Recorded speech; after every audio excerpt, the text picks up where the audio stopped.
Selamat pagi dan mohon izin Bapak. Perkenalkan saya Rela Belaski Marpaung dan hari ini saya akan mempresentasikan mengenai artikel CNBC Indonesia yaitu terkait rapor kondisi ekonomi Indonesia selama 7 bulan pertama tahun 2026. Fokus saya bukan hanya pada angka pertumbuhan, tetapi juga pada apakah pertumbuhan tersebut sudah terasa dalam daya beli, pekerjaan, dan kondisi ekonomi masyarakat.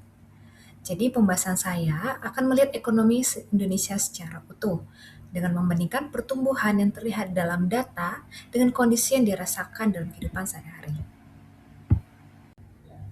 Kalau diringkas, artikel memberi rapor yang beragam. Dari sisi pertumbuhan, PDB kuartal pertama 2026 tumbuh 5,61% secara tahunan dan konsumsi rumah tangga menyumbang 2,94 poin persen. Dari sisi harga, inflasi Juni berada di 3,34% dan inflasi inti 2,76%, sehingga masih masuk sasaran Bank Indonesia. Namun, dari sisi pasar, rupiah melemah 8,22% sejak awal tahun, dan IHSG masih turun 28,04% dibanding akhir 2025. Dari sisi rumah tangga, indeks keyakinan konsumen turun dari 127 menjadi 117,8. Penjualan retail diperkirakan melonjak dan porsi pendapat yang disimpan ikut menurun. Jadi saya tidak melihat ekonomi Indonesia sedang gagal, tetapi juga belum bisa disebut sepenuhnya aman. Kalau saya melihat kondisi ekonomi Indonesia saat ini, menurut saya situasinya cukup beragam. Di satu sisi, pertumbuhan ekonomi masih berada di atas 5% dan inflasi relatif terkendali. Ini menunjukkan bahwa ekonomi kita masih punya daya tahan. Namun di sisi lain, ada beberapa tekanan yang perlu diperhatikan, seperti pelemahan rupiah, turunnya keyakinan konsumen, konstruksi penjualan retail, dan masih adanya PHK. Jadi menurut saya, pertumbuhan ekonomi tidak cukup dibaca dari angka PDB saja. Kita juga perlu melihat apakah daya beli masyarakat tetap kuat, lapangan kerja tersedia, inflasi terjaga, dan nilai tukar tetap stabil. Intinya, ekonomi Indonesia masih tumbuh, tetapi kualitas pertumbuhannya tetap perlu kita lihat lebih dalam.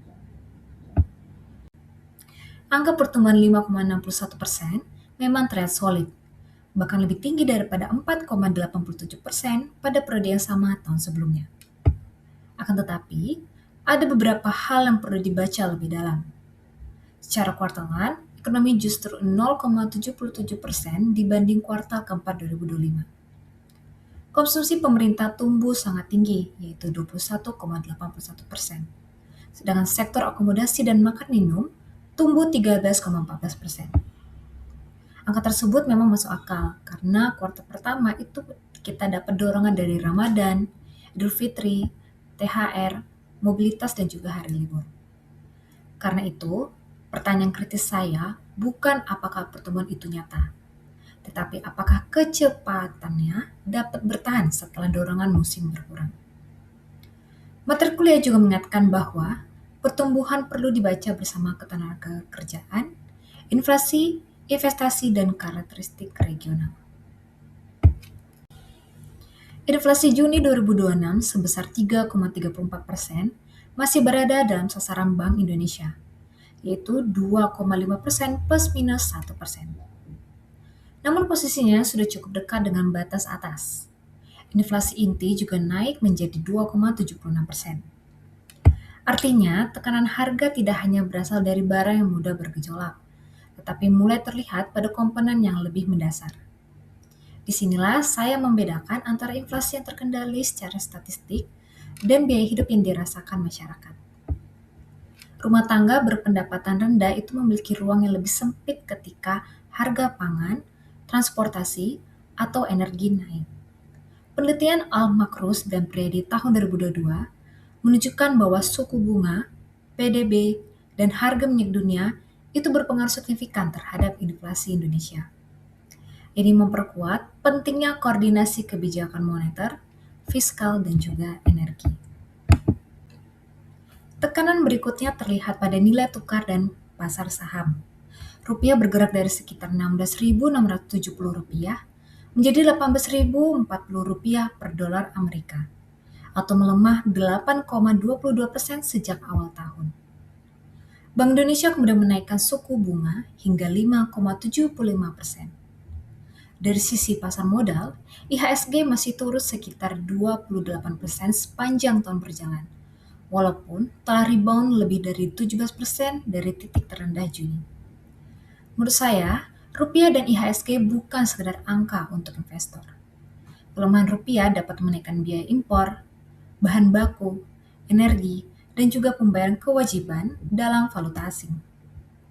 Sementara IHSG menjadi sensor terhadap kepercayaan, transportasi, dan juga arah kebijakan. Sesuai materi kuliah, stabilitas nilai tukar dan pasar modal itu ikut mempengaruhi daya tarik investasi. Bagian yang paling menarik bagi saya justru ada pada indikator rumah tangga. Indeks keyakinan konsumen turun dari 127 pada Januari menjadi 117,8 pada Juni. Angkanya memang masih di atas 100, sehingga masyarakat secara umum masih optimis, tetapi arah perubahannya menurun. Penjualan retail juga berubah dari tumbuh 5,7% pada Januari menjadi diperkirakan minus 4,4% pada Juni. Pada saat yang sama, porsi pendapatan untuk konsumsi naik menjadi 73%, sedangkan porsi yang ditabung turun menjadi 17%. Kenaikan porsi konsumsi tidak selalu berarti masyarakat semakin sejahtera. Bisa jadi, kebutuhan pokok menyerap bagian pendapatan yang lebih besar, sehingga ruang menabung menjadi berkurang. Konsumsi yang tetap berjalan belum tentu menunjukkan masyarakat semakin sejahtera.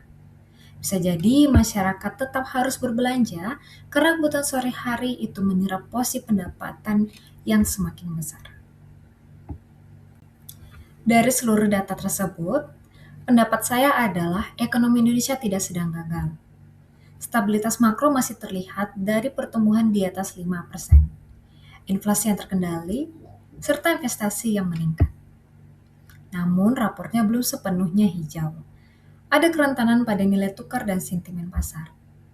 Ada juga tanda bahwa konsumen lebih berhati-hati dan manfaat pertumbuhan belum tentu dirasakan secara merata. Karena itu, saya membedakan pertumbuhan ekonomi dengan pembangunan ekonomi. Pertumbuhan menjelaskan bertambahnya output, sedangkan pembangunan seharusnya juga meningkatkan kualitas hidup. Ukuran akhirnya bukan hanya seberapa besar PDB, tetapi apakah masyarakat itu memperoleh produktif, pendapatan yang memadai, akses layanan, dan ketahanan ketika harga atau kondisi global berubah. Menurut saya, inilah alasan materi kuliah membahas pertumbuhan bersama faktor pendidikan, inflasi, investasi, dan karakteristik daerah. Dari sisi ketenagakerjaan, sebanyak 32.389 pekerja mengalami PHK sepanjang Januari sampai Juni 2026. Angka ini memang turun 23,58% dibanding periode yang sama tahun lalu, sehingga perlu diakui ada perbaikan secara tahunan. Namun jumlahnya bertambah 8.919 orang hanya dalam 1 bulan, sehingga tekanannya belum hilang. Harga BBM non-subsidi juga masih tinggi dibanding akhir 2025 dan dapat memberi efek pengganda ke produksi, distribusi, serta konsumsi. Saya juga menemukan satu catatan penting saat memeriksa tabel BBM pada artikel. Pertamax Turbo dari 13.750 itu menjadi 19.300. Seharusnya naik 5.550 bukan 7.000. Rislah slotnya seharusnya naik 5.000 bukan 8.300. Dan pertama DEX seharusnya naik 6.150 bukan 9.800. Persentase pada tabel justru cocok dengan hasil hitung yang benar. Bagi saya, ini menunjukkan bahwa membaca berita ekonomi itu tetap membutuhkan verifikasi sederhana. Menurut saya ada 4 prioritas berdasarkan hasil dari rapor sepanjang 2026 ini. Pertama, melindungi daya beli melalui stabilisasi pangan dan energi serta bantuan yang benar-benar tepat sasaran. Kedua, meningkatkan kualitas investasi.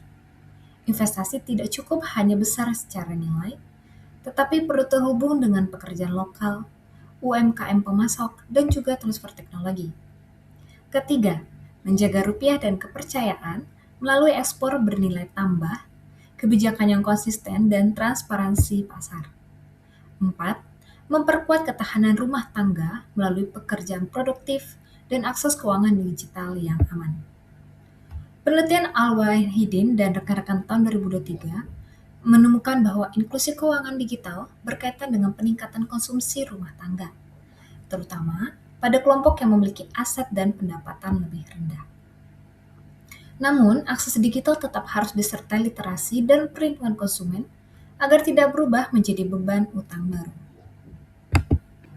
Dan berikut referensi yang saya gunakan untuk presentasi pada hari ini. Sekian yang bisa saya presentasikan mengenai berita CNBC. Apabila ada salah kata, mohon maaf. Terima kasih dan selamat pagi, Pak.